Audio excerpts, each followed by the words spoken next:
وغاسل حقوقهم ومنكر فضائلهم أجمعين من الآن إلى يوم الدين.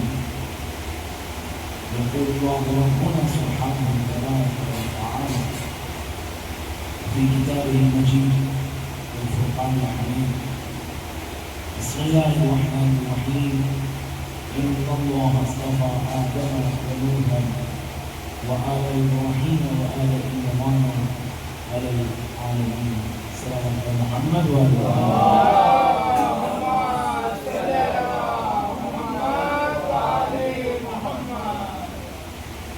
محترم. قرآن مجید کی آیت کہ جس کو سلامہ میں گفتگو اور جس کے زیر عنوان آپ معروضہ سن رہے ہیں، جس میں خالق کائنات، رب کائنات، خالق ارض و سما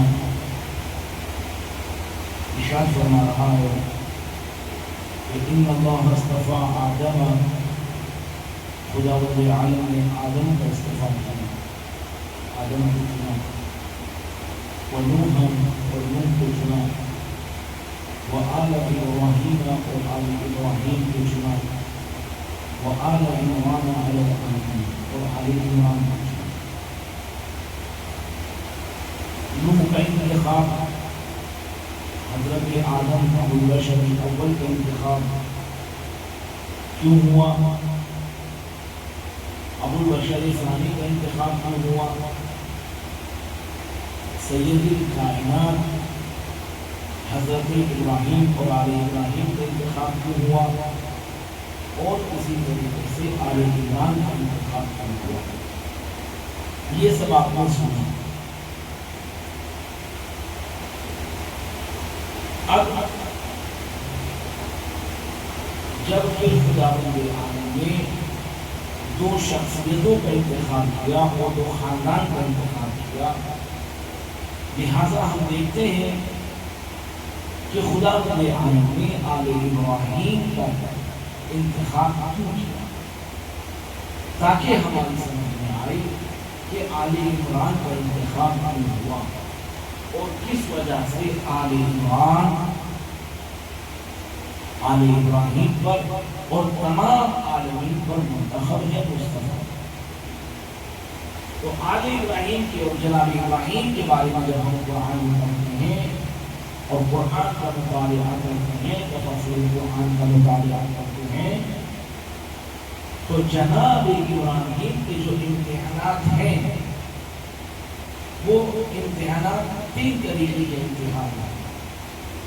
ایک امتحان خود ذات حضرت ابراہیم سے متعلق ہے، ایک امتحان زوجہ ابراہیم سے متعلق ہے، اور تیسرا اور آخری امتحان فرزند حضرت ابراہیم جناب ذبیح اللہ حضرت اسماعیل سے متعلق۔ آپ حضرات بخوبی جانتے ہیں، بخوبی آپ کی اذہان عالیہ میں اور آپ کے علم میں یہ بات آتی کہ ہم جناب حضرت ابو طالب کے لیے یا تواریخ میں حضرت امیر المؤمنین کے لیے ایک لقب استعمال ہوتا ہے کہ جو ہے بت شکن، لیکن کیا آپ کے علم میں یہ بات ہے کہ یہ لقب حضرت علی بن ابی طالب سے پہلے بھی استعمال ہوا؟ یہ لقب حضرت امیر المؤمنین علی بن ابی طالب سے پہلے بھی استعمال ہوا۔ وہ کیسے ہوا؟ وہ کب ہوا؟ دیکھیے، جناب ابراہیم ہمارے رسول کے بعد سب سے بڑے نبی ہیں، اس لیے کہ خداوند عالم نے آپ کو نبی بھی بنایا، آپ کو رسول بھی بنایا، آپ کو خلیل بھی بنایا اور آپ کو امام بھی بنایا۔ لہذا سب سے بڑا منصب ہمارے رسول کے بعد اگر کسی کو ہے تو وہ حضرت ابراہیم کے پاس ہے. تو کیوں جناب رب العزت نے خالق کائنات نے جناب ابراہیم اور آل ابراہیم کا انتخاب کیا؟ تو دیکھیے حضرت ابراہیم کی ایک عادت یہ تھی کہ وہ بغیر مہمان کے کھانا نہیں کھاتے. جب تک ان کے گھر میں کوئی مہمان نہ آ جائے وہ کھانا نہیں کھاتے. مہمان آتا تھا تو وہ کھانا تناول کرتے تھے مہمان کے ساتھ. وہ ایسا کیوں؟ اس لیے کہ مہمان باعث رحمت ہوتا ہے، باعث رحمت نہیں ہوتا. مہمان باعث رحمت ہوتا ہے، باعث رحمت نہیں ہوتا. روایات میں ہے کہ مہمان اپنی غذا اور اپنا رزق ساتھ لے کر آتا ہے. لہذا سنت ابراہیم کیا ہے؟ سنت ابراہیم یہ ہے کہ ابراہیم بغیر مہمان کے کھانا نہیں کھاتے تھے، نہیں تناول کرتے تھے. اچھا صرف یہ نہیں کہ کھانا نہیں کھاتے تھے، نہیں، بلکہ جب بھی کوئی مہمان دولت لگا کے حضرت ابراہیم پر آتا تھا تو جناب ابراہیم اس کے ساتھ اس کو سامان دیا کرتے تھے. آپ مسافر ہیں، آپ غریب الوطن ہیں، لہذا یہ اسباب و سامان، یہ سامان بھی آپ اپنے ساتھ لے کر جائیے. اور اس کی اتنی ضیافت کرتے تھے، اتنی ضیافت کرتے تھے کہ مہمان دولت قدائے حضرت ابراہیم سے خوش ہو کر جاتا تھا. اور صرف خوش ہو کر نہیں جاتا تھا. دیکھیے آپ کے سامنے آگے میرے ساتھ ہو تو توجہ کیجیے گا. صرف خوش ہو کر نہیں جاتا تھا، بلکہ جس طریقے سے ہمارے یہاں پر جب کوئی مہمان کسی میزبان کے یہاں پر آتا ہے تو ایک جملہ کہتا ہے، اگر میرے لائق کوئی خدمت ہو تو ضرور عرض کیجیے گا.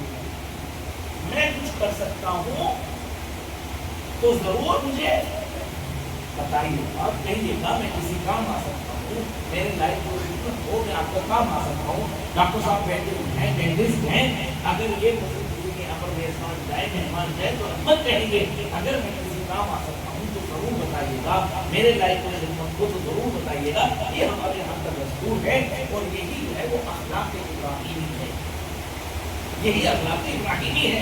لہذا حضرت ابراہیم بھی جب بھی کوئی مہمان آتا تھا تو اتنی خدمت جناب ابراہیم کرتے تھے کہ میزبان یہ کہتا ہوا نظر آتا تھا، اگر میرے لائق کوئی خدمت ہو تو ضرور بتائیے گا.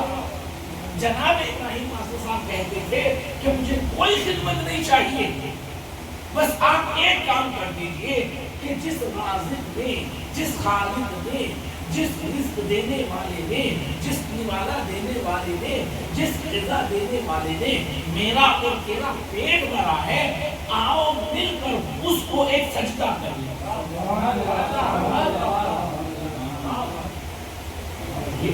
ہمارے جیسا یا آپ کے جیسا ہو تو یاد رکھے گا بھائی وہ صاحب ایسا کہتے رہے تھے، ڈاکٹر صاحب نے ایسا کہا تھا، لہذا خدمت اچھی لیں گے. لیکن حضرت ابراہیم بتا رہے ہیں کہ خالق کے لیے اگر کوئی سجدہ کروا دے تو اس سے بہتر کوئی خدمت نہیں ہو سکتی. جو ایک سجدہ کروا دے اس سے بہتر کوئی خدمت نہیں ہو سکتی. لیکن جو پوری کائنات کو امام حسین سجدہ کروا رہے ہیں، صلوات پڑھے پر محمد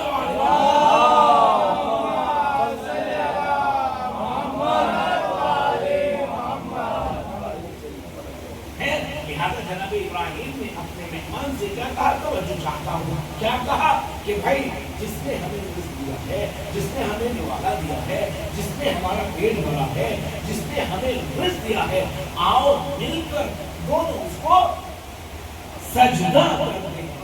لہذا اب حضرت ابراہیم کی ذات اور مہمان دونوں مل کر سجدہ کرتے ہیں. جیسے ہی مہمان سجدے میں جاتا ہے، جناب ابراہیم اپنے ہاتھوں کو بلند کرتے بارگاہ خداوندی میں عرض کرتے ہیں، اے میرے رازق، اے میرے مالک، اے میرے سرکار، اے میرے کون مقام کے مالک، سر کا جھکانا میرا کام تھا.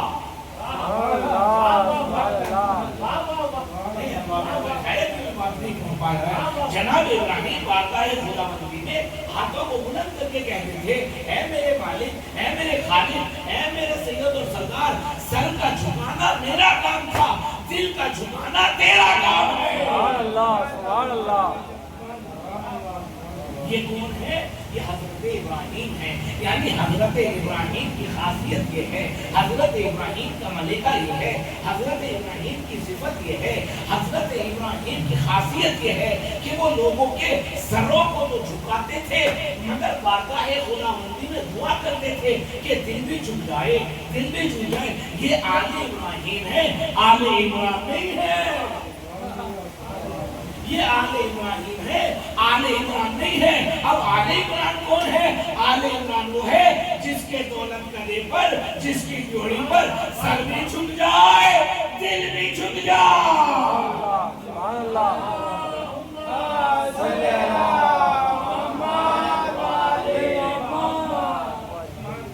جس کی جوڑی پر سر بھی جھک جائے اور دل بھی جھک جائے، وہ ہے آل عمران. لہذا کیا بت شکن اول کون ہے؟ بت شکن اول حضرت ابراہیم سید الانبیاء ہے، ہمارے نبی خدا. میں نے آپ کی خدمت میں عرض کیا تھا کہ ہم کیوں محمد اور آل محمد پر درود پڑھتے ہیں اور کیوں آل ابراہیم پر درود پڑھتے ہیں. آپ کے اذہان عالیہ میں ہو کہ ہم کیوں درود پڑھتے ہیں آل محمد پر اور آل ابراہیم پر. تو بت شکن اول کون؟ حضرت ابراہیم کے ذات. جس وقت جناب ابراہیم مبعوث پر رسالت ہوئے فلسطین پر، اس وقت بت پرستی بہت زیادہ بت پرستی. لہذا جناب ابراہیم کیا کرتے تھے؟ رات کو جاتے اور بتوں کو توڑتے. ایک مرتبہ جناب ابراہیم نے سارے بت توڑ دیے اور جس ذریعے سے توڑے، جس ہتھوڑی سے توڑے، وہ ہتھوڑی یا وہ سبب، وہ ذریعہ، وہ وسیلہ بڑے بت کی گردن میں ڈالتا. صبح کو جب صبح نمودار ہوئی تو یہ بت پرست آئے اور بت پرست آنے کے بعد دیکھا کہ ہمارے سارے بت ٹوٹے ہوئے ہیں. آپ کو محسوس ہوگی سارے بت ٹوٹے ہوئے ہیں. اب ظاہر سی بات ہے جو بت شکنی کی بات کرتا تھا اس میں توڑے ہوں گے. آئے ہیں سارے کے سارے در ابراہیم پر. اے ابراہیم یہ بت کس نے توڑے؟ اگر جناب ابراہیم یہ کہتے میں نے توڑے تو جان لیکن امتحان ہے. اور اگر یہ کہتے کہ میں نے نہیں توڑے تو عصمت خطرے میں آ جائے. اب کریں تو کیا کریں؟ یہ بھی نہیں کہہ سکتے کہ میں نے توڑے اور یہ بھی نہیں کہہ سکتے کہ میں نے نہیں توڑے. عصمت خطرے میں اور جان خطرے میں. دیکھیے اب جو نبی ہوتا ہے وہ اپنے اسٹیٹس کے اعتبار سے بات کرتا ہے. جو نبی ہوتا ہے وہ اپنے اخلاق، اپنے کردار، اپنے ذہن، اپنے دماغ، اپنے فکر کے اعتبار سے بات کرتا ہے. جناب ابراہیم سے پوچھا یہ بت کس نے توڑے؟ جناب ابراہیم نے کہا اس بڑے والے سے پوچھو کہ کسی نے توڑے. بڑا والے سے وہ جو زندہ بچا ہوا ہے، وہ جو بھی ٹوٹا ہوا نہیں ہے، جس کی گردن میں ہتھوڑی یا جو بھی کچھ ہے وہ پڑی ہوئی ہے، اس سے پوچھو کہ کس نے توڑی. انہوں نے فوراً جواب دیا ہم اس سے کیسے پوچھ لیں؟ وہ تو نہ بولتا ہے نہ سنتا ہے. سبحان اللہ، سبحان وہ تو اللہ. نہ بولتا وہ سنتا ہے. بس جناب ابراہیم نے وہیں ان کے اذہان کو جھنجھوڑا. ارے بھائی تم کیسے خدا کی عبادت کرتے ہو جو نہ سنتا ہے نہ دیکھتا ہے، جو نہ اپنا دفاع کر سکتا ہے، جو اپنا دفاع نہیں کر سکتا وہ تمہارا دفاع کیا کرے گا؟ سبحان اللہ، سبحان اللہ. بس یہاں سے ایک بات سمجھ میں آئی، بھائی امام اس کو ماننا، قائد اس کو ماننا، رہبر اس کو ماننا، امام اس کو ماننا، خلیفہ اس کو ماننا جو خود بھی بچے سبحان اللہ اور دوسروں کو بھی بچائے. جو خود جہنم سے نابشتہ ہو وہ مسلمانوں کو کیا بچائے گا؟ آواز بڑے بڑے محمد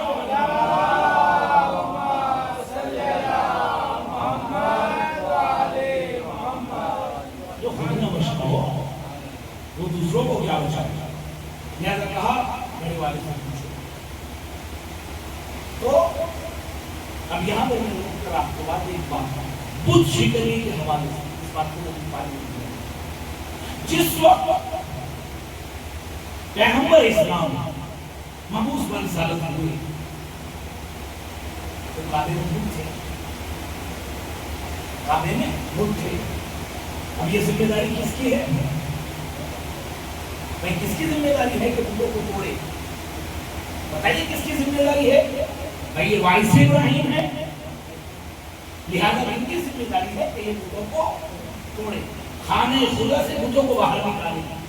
جناب پیغمبر اسلام نے سرکار رسالت آپ نے سارے بت توڑے، سارے بت گرا دیے اور توڑ دیے، مگر لات عزا اور حبل یہ تین بت نہیں توڑے.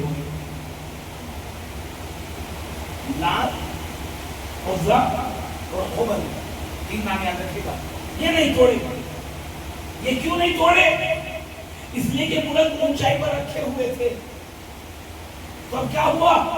اگلے دن رسالت آپ نے اپنے مسیح کو بلایا اور بلانے کے بعد کہا کہ اے علی تم میرے دوش پر سوار ہو جاؤ اور ان تین بتوں کو گرا دو. سبحان اللہ سبحان اللہ سبحان اللہ. یا رسول اللہ آپ خود بھی گرا سکتے تھے، آپ نے خود کیوں نہیں گرایا؟ آپ خود گرا دیتے. جہاں آپ نے چھوٹے بت گرائے وہاں ان کو بھی بت گرا دیتے، ان کو بھی گرا دیتے، ان کا بھی ستیہ ناش کر دیتے، ان کا بھی کام تمام کر دیتے. نہیں، دنیا والوں کو بتانا تھا کہ جو میرا ادھورا کام ہوتا ہے، سبحان اللہ میرا جو ادھورا کام ہوتا ہے وہ میرا مسیح کرتا ہے. نہیں، میں دنیا کو بتانا چاہتا ہوں کہ دیکھو اگر علی کے مقابلے میں کبھی تین بت آ جائے،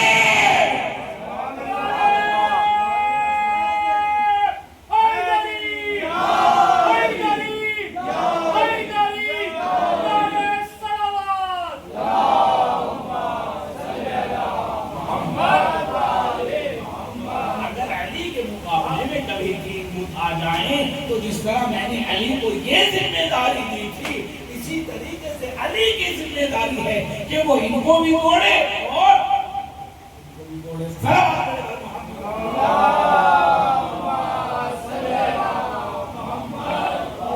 میں اپنی جیب سے نہیں کہہ رہا ہوں یہ تین بت نہیں. حضرات نے دعا پڑھی ہے، دعائے صنم قریش ایک دعا ہے. لیکن ویسے بھی دعائیں ہمارے یہاں پر جو دعائیں ہیں وہ ساری دعائیں کبھی خدا کی حمد میں کبھی اللہ کی خالقیت کے بارے میں، اللہ کی رازقیت کے بارے میں، یہ سب توحید کے بارے میں، اس کی رازقیت، اس کی خالقیت کے بارے میں. مگر ایک دعا ہے دعائے صنم قریش. یہ دعا اس دعا میں ان تین بتوں کے کرتوت ہیں کہ جو تین بتوں نے تین صنم قریش، صنم قریش کیا مطلب؟ قریش کے بت، یعنی جو ظلم اہل بیت اصحاب پر، اہل بیت معصومین پر ان کے ذریعے ہوئے تو ان کے اوپر لعنت ہے اور دعا ہے. دعائے صنم قریش آپ جا کے پڑھے ہوں گے اس کے متعلق کیا کہ کس طریقے سے انہوں نے اہل بیت کے اوپر ظلم کیا ہے اور پھر اس ظلم کو، ان کی مظلومیت کو اللہ کی بارگاہ میں بیان کر کے دعا کی جائے. لہذا میں یہ سے نہیں کہہ رہا ہوں، یہ صنم قریش ہیں، قریش کے بت ہیں. لہذا جناب نبی ابراہیم وہ نبی کو جن کا لقب سب سے پہلے بت شکن. اب نمرود تک بات پہنچی کہ بھئی ابھی بولتی ہے اس نے ابراہیم نے کا سزا دی جائے، سزا کا انتخاب ہوا، سزا دی جائے ہمارے نمرود نے. اب سزا کیا دی جائے؟ سزا کیا دی جائے؟ سزا کا انتخاب کیسے ہو؟ سزا معین کیسے کی جائے؟ سزا کا انتخاب کسی نے کچھ کہا، کسی نے کچھ کہا مار ڈالو، یہ کر ڈالو، وہ کر ڈالو، مگر کسی بھی سزا پر اتفاق نہ ہوا. اتفاق سے اسی دربار میں ایک مولوی شیطان کی شکل میں، ایک شیطان مولوی کی شکل میں نمودار ہوا، اور نمودار ہونے کے بعد کہا کہ نہیں کچھ مت کرو، ابراہیم کو آگ میں ڈال دو۔ یہاں سے ایک بات تو پتہ چلی کہ جب بھی معصوم کے خلاف کوئی فیصلہ ہوگا تو فیصلہ دینے والا شیطان ہی ہوگا، لہذا یہ فیصلہ ہوگا۔ اب مہینوں کے مہینے آپ کو آمادہ کیا گیا، آپ روشن کی گئی، ڈالے کو کیسے ڈالے، انجینئر نجات انجینئر کے ذریعے جناب ابراہیم کو آپ کے حوالے کر دیا گیا۔ اب جناب ابراہیم آپ کی طرف جا رہے ہیں، جیسے ہی آپ کی طرف جا رہے ہیں جناب جبرائیل اور آنے کے بعد کہا کہ اے ابراہیم آپ سید الانبیاء ہیں، پیغمبر کے بعد آپ کا سب سے بڑا مرتبہ ہے، آپ کو نصیب کرنا ہے، اللہ نے آپ کو رسالت دی ہے، اللہ نے آپ کو امامت دی ہے، اللہ نے آپ کو خلافت دی ہے، اللہ نے آپ کو بڑے منصبوں سے نوازا ہے۔ کوئی تمنا ہو، کوئی آرزو ہو تو جبرائیل کو بتاؤ۔ جناب نبی ابراہیم نے کہا کہ اے جبرائیل تمنا تو ہے، آرزو تو ہے، دعا تو ہے، مگر تم سے نہیں ہے، اس سے ہے جس نے تمہیں بھیجا ہے۔ بھائی آل ابراہیم ہے، یہ ابراہیم ہے جو کہہ رہے کہ تمنا تو ہے مگر تم سے نہیں ہے، جس نے تمہیں بھیجا ہے اس سے ہے۔ تو آل عمران بھی وہی ہوگا جب مشکل میں کسی کو یاد نہ کرے، خدا کو یاد کرے، مشکل میں صرف اور صرف خدا کو یاد کرے، وہ ہوگا آل عمران۔ لہذا یہ امتحان کس کا تھا؟ حضرت ابراہیم کا۔ اب آئیے زوجہ کا امتحان کیا ہے؟ زوجہ کا امتحان ہے خدا کے رسول جناب نبی ابراہیم کو جب امتحان کے لیے کہا گیا کیا انی ارایا بنیا انی ارافی منام انور بہت، اے میرے بیٹے مقام بتاؤ تو تمہیں صلاح کر رہا ہوں، فنظر ما ذرا بیٹا بتاؤ کیا کرنا ہے کیا نہیں کرنا۔ جناب نبی اسماعیل کا افعل ما تؤمر، بابا جان جو آپ کو حکم مل رہا ہے وہ کر دیں۔ لہٰذا جناب ابراہیم جناب اسماعیل کو لے کر چلے، چھری ساتھ لی، رسی ساتھ لی، اور ایک کپڑا کے جس سے آنکھوں پر باندھا جائے وہ ساتھ لی۔ ابھی جناب نبی ابراہیم گھر سے نکلے، جناب نبی ابراہیم کی عمر 117 سال، کتنی؟ 117، اور جناب نبی اسماعیل کی عمر 13 سال۔ یاد رکھیے گا جناب نبی ابراہیم 117، جناب نبی اسماعیل 13 سال۔ قرآن نے کیا کہا کہ ضعیف باپ نبی پیغمبر 13 سال کے بچے کے پاس آ کر کہتا ہے بتاؤ کیا کرنا ہے، انظر ما ذکر، بتاؤ کیا کرنا ہے۔ کسی مسلمان کو کوئی اعتراض نہ ہوا۔ ایک اتنا بڑا پیغمبر ایک بچے سے مشورہ کر رہا ہے، ایک اتنا بڑا پیغمبر بچے سے مشورہ کر رہا ہے، بچے کی رائے پوچھ رہا ہے۔ نہیں اللہ رضا آپ نے توجہ نہیں کی، ذرا ذوالشیرہ میں آ جائیے، ذوالشیرہ میں آ جائیے۔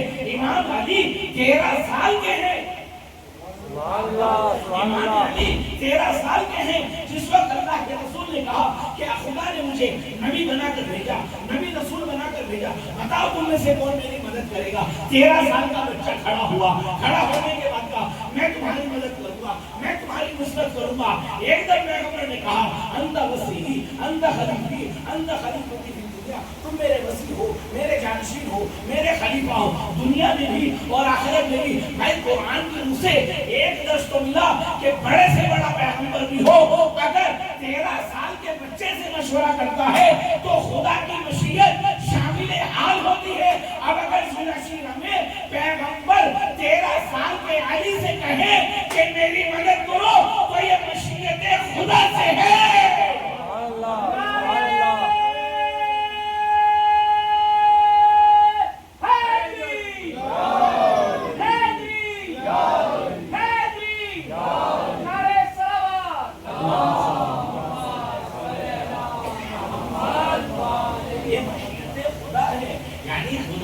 عالم جناب ابراہیم کا واقعہ ذکر کر کے بتانا چاہتا ہے کہ چاہے ابراہیم اسماعیل سے مشورہ کرے تب بھی مشیت الہی ہے، یا پیغمبر علی سے مشورہ کرے تب بھی مشیت الہی ہے۔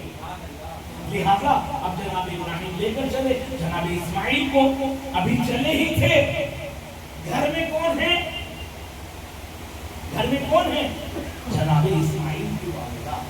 اب آپ بتائیے 117 سال کے ہیں جناب ابراہیم، ضعیفی میں اولاد عطا ہوئی ہے، تو جناب ہاجرہ کی عمر کتنی ہوگی؟ کتنی ہوگی؟ ضعیف ہوگی بالکل، اور ضعیفہ کے دل میں بیٹے کی محبت کتنی ہوگی؟ ضعیفہ کے دل میں بیٹے کی محبت کتنی ہوگی؟ ابھی یہ دیکھ کر ہی چلے تھے کہ ایک شیخ، ایک مولوی شیطان کی شکل میں جناب ہاجرہ کے پاس آئے، اور آنے کے بعد پہلی مرتبہ سلام کیا، کوئی جواب نہیں، توجہ نہیں۔ دوسری مرتبہ سلام کیا، کوئی جواب نہیں۔ تیسری مرتبہ سلام کیا، کوئی جواب نہیں۔ جب کوئی جواب نہ ملا تو وہ شیطان واپس چلا گیا۔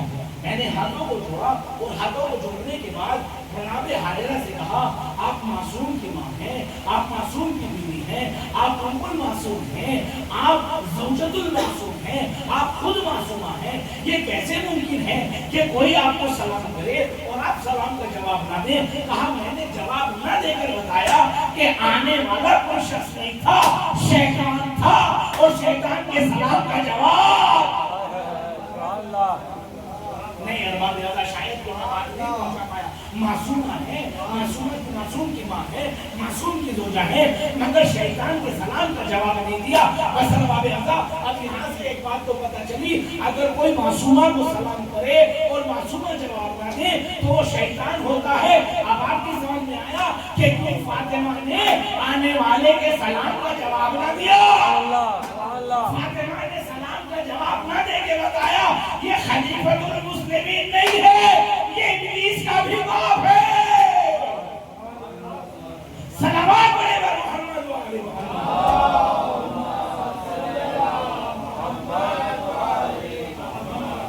لہذا یہ جناب ہاجرہ کا امتحان، مادر جناب ابراہیم کا امتحان۔ اب جناب اسماعیل کا امتحان کیا ہے؟ اسماعیل کا بھی امتحان سن لیجئے کہ اسماعیل کا امتحان کیا ہے۔ جناب اسماعیل کا امتحان سنیے۔ خداوند عالم نے جناب ابراہیم نے جناب اسماعیل سے کہا، کیا کہا؟ یا بنیا، اے میرے بیٹے، انی ارا فی المنام، میں خواب میں دیکھ رہا ہوں، انی اذبحک، کہ میں تمہیں ذبح کر رہا ہوں، فانظر ماذا ترى۔ اب آپ بتائیے کیا کریں؟ نبی اللہ ابراہیم یہ بھی تو کہہ سکتے تھے کہ بیٹے خدا مجھے حکم دے گا۔ نبی ابراہیم یہ بھی کہہ سکتے تھے کہ بیٹا اللہ مجھے حکم دے رہا ہے۔ یہاں پر مسئلہ یہ ہے، اگر نبی ابراہیم یہ کہتے تھے کہ اے اسماعیل اللہ مجھے حکم دے رہا ہے، تو پھر جناب اسماعیل کی اس قربانی میں کوئی شرکت نہ ہو، جناب اسماعیل کی اس قربانی میں کچھ شرکت نہ ہوتی۔ جناب ابراہیم نے جناب اسماعیل کی شرکت اس طریقے سے کی کہ یہ نہیں کہا کہ اللہ مجھے حکم دے رہا ہے، نہیں، یہ کہا کہ بیٹے میں خواب میں دیکھ رہا ہوں کہ میں آپ کو ذبح کر رہا ہوں۔ بیٹے نے کہا بابا جو آپ کو حکم دیا جا رہا ہے، بابا جو آپ کو حکم دیا جائے وہ کر گزریے۔ یعنی جناب اسماعیل نے یہ کہہ کر بتایا بابا میں جتنا آپ اس قربانی میں شریک ہیں اتنا ہی آپ کا بیٹا قربانی میں شریک ہے۔ سبحان اللہ، سبحان اللہ، صلوات پڑھے بر محمد و آل محمد۔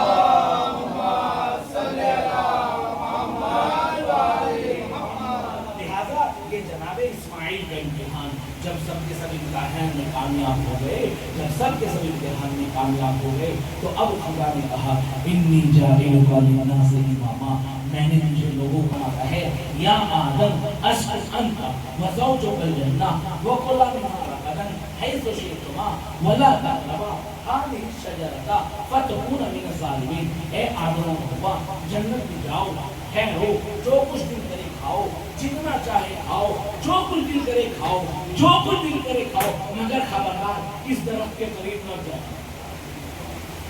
دیکھیے توجہ چاہ رہا ہوں، توجہ چاہ رہا ہوں۔ جنت کس کی ملکیت؟ باغات جنت کس کی ملکیت؟ بی بی فاطمہ کی ملکیت۔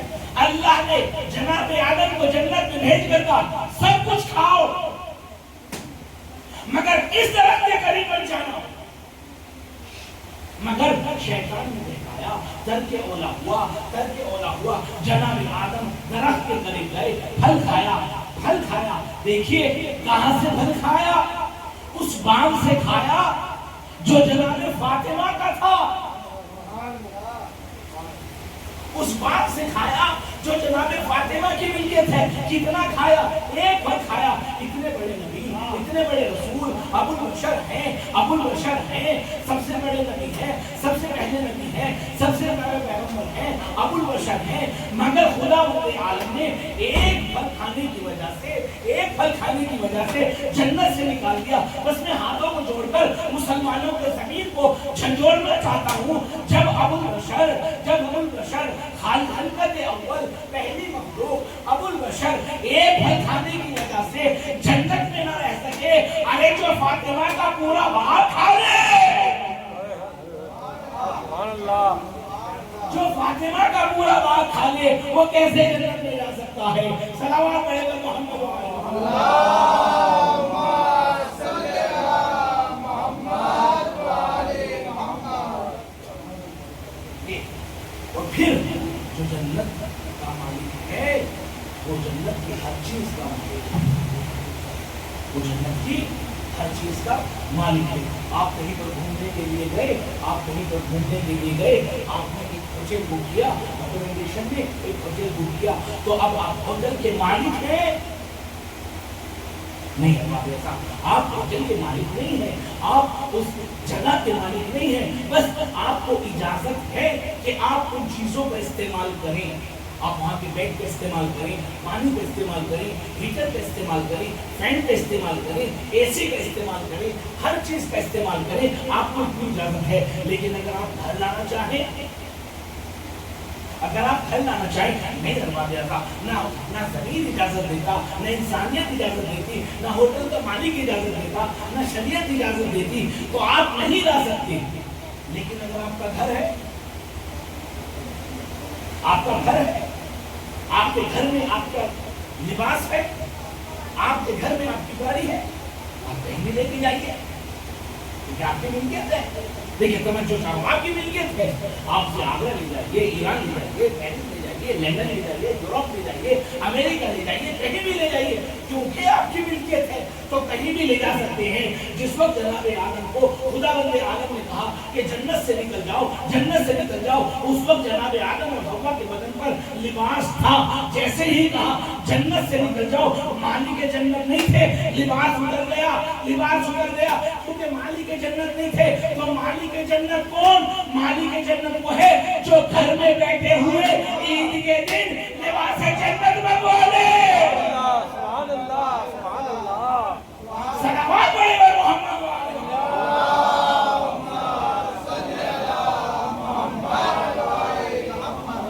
مالک جنت نہیں تھے، لباس اتروا لیا گیا۔ مالک جنت کون ہے؟ جس وقت امام حسنین کریمین نے اپنی ماں سے پوچھا، اے اماں جان ہمارا لباس کہاں ہے، ہمارا لباس کہاں پر ہے؟ تو کہا خیاط کے یہاں پر ہے، درزی کے یہاں پر ہے، ابھی درزی لے کر آئے گا۔ ابھی تھوڑی دیر ہوئی تھی کہ رقم باغ ہوا، پوچھا کون؟ کہا انا خیاط حسین۔ اب میں اپنے بچوں سے پوچھنا چاہتا ہوں، یہ بتائیے، بالکل بچوں سے، بڑوں سے نہیں، بزرگوں سے نہیں، اس لیے کہ وہ مجھ سے بہتر جانتے ہیں، کیا واقعاً اور حقیقت میں امام حسین کے کپڑے درزی کے یہاں پر تھے؟ کیا واقعاً اور حقیقت میں امام حسنین کریمین کے کپڑے درزی کے یہاں پر تھے؟ نہیں، بالکل نہیں تھے۔ تو پھر بی بی نے کیسے کہا؟ یہی سے سمجھ لیجیے، ایک ہوتا ہے صادق، ایک ہوتا ہے صدیق۔